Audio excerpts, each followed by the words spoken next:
The Democrats had all the Epstein files in their possession for 4 long years under the Biden presidency. This is a political exercise for Democrats, and it pains me to say it. I wish that was not the truth, but it is, and it's undeniable. They should not be made to suffer any longer. We're talking about real people's lives at stake here, and young victims who don't want to be dragged into this political game that could get hurt further.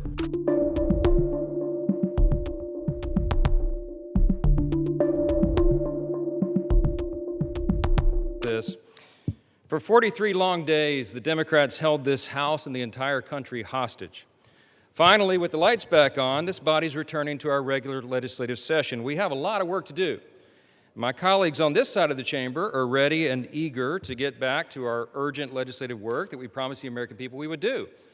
We've got to continue lowering the cost of health care. We've got to bring down prices for American families, and we've got to finish the regular appropriations process, just to name a few of those priorities. And I wish I could say that our first order of business would be to get to those urgent priorities, but of course we're here spending time on the floor about something else. This is something we could have resolved last week when we brought a unanimous consent to pass this discharge with the full support of the body. But our friends over here who are arguing today stalled that. They objected to it, and they wanted to have this exercise instead. And that's why we say that this is a show vote. That's what this is. They're making a show of it. And it really is a shame. We have some heroic women in the chamber today. I met with many of them a while back. They're in the gallery here. They have come forward. They have shown their faces. They've used their names to share the unspeakable tragedies that many of them were subjected to, some of them when they were very young. And it is a heroic service to the country. They are seeking justice, and the justice has been delayed for too long. The Department of Justice, many years ago, should have brought these charges. It took too long to do it. And now we're in this process of making sure all the American people get the information, but we have to do it in the right way, After 4 years of Democrat control under President Biden, they were not truthful with us about a lot of things. The Democrats insisted the border was secure. We knew it wasn't. They insisted that inflation was transitory. We knew it wouldn't be. They misled the American people about the obvious mental and physical decline of the previous commander-in-chief. And now those same Democrats are demanding transparency. Suddenly, transparency is their new word. Out of nowhere, they've taken a curious concern in the Epstein investigation, all in the name of that, in the name of transparency. But the question has been asked here many times during the debate on the floor, and everybody questioning why it is that Democrats have done this right now have to look at the obvious facts. The Democrats had all the Epstein files in their possession for 4 long years under the Biden presidency.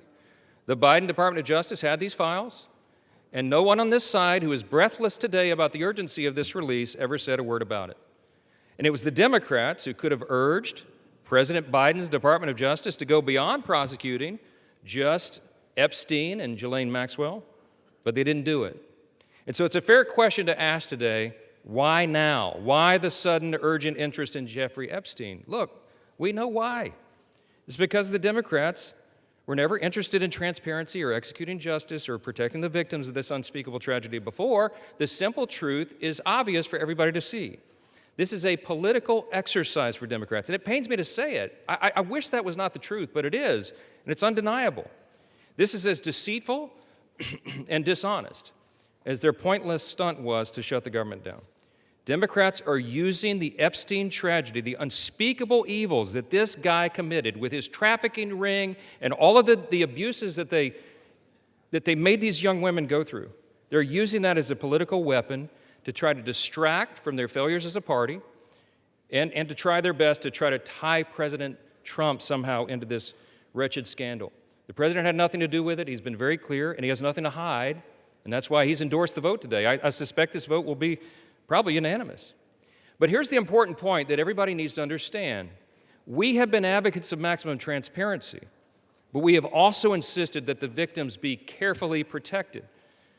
The Oversight Committee has been doing extraordinary work, and we've got some of the most vigorous advocates on the Republican and Democrat side on the Oversight Committee. They've been working in earnest to deliver transparency for the American people and to do it in a responsible manner. What do we mean by that? The bipartisan effort over there is already producing all the results that the discharge petition seeks and much, much more. Chairman Comer And all of these advocates over there have been releasing thousands of documents, for example, from the Epstein estate.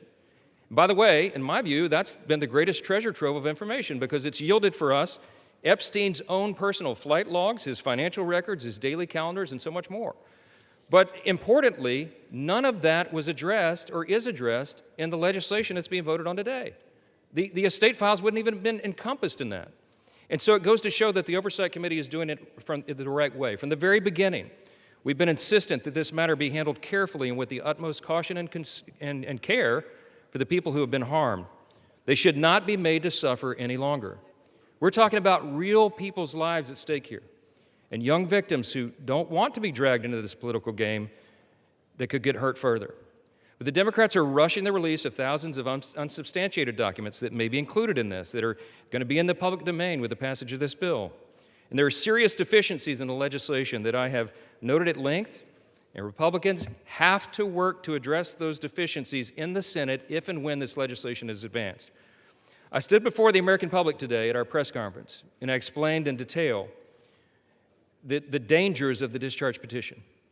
We have posted at my website, speaker.gov, a summary. The legal counsel, a small army of lawyers, put this together. I used to be a federal court litigator. Many of my colleagues who have spoken today were. We understand the dangers of how this was haphazardly drawn up. And among them, by the way, Mr. Speaker, before I forget, I seek unanimous consent to enter into this document into the record. It's on the website.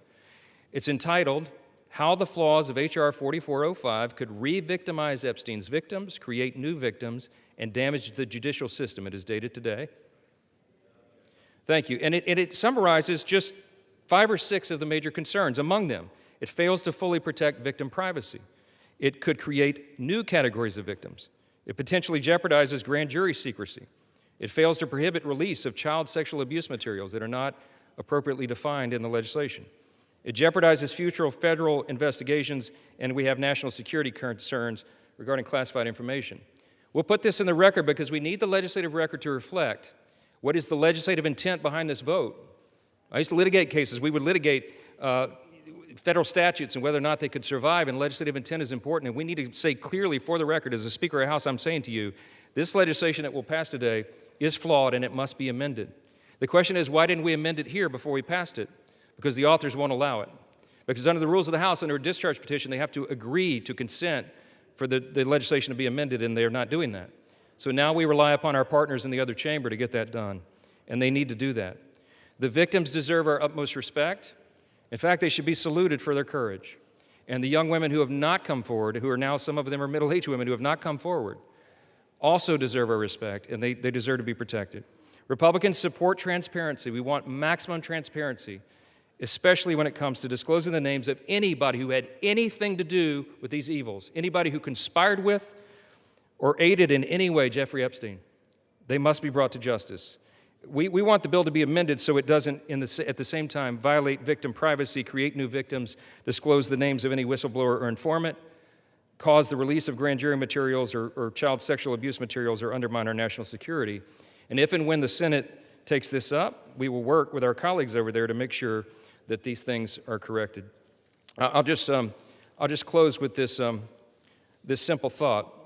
We've been at this a while. It's drug on for a while, but it's time for this to come to light.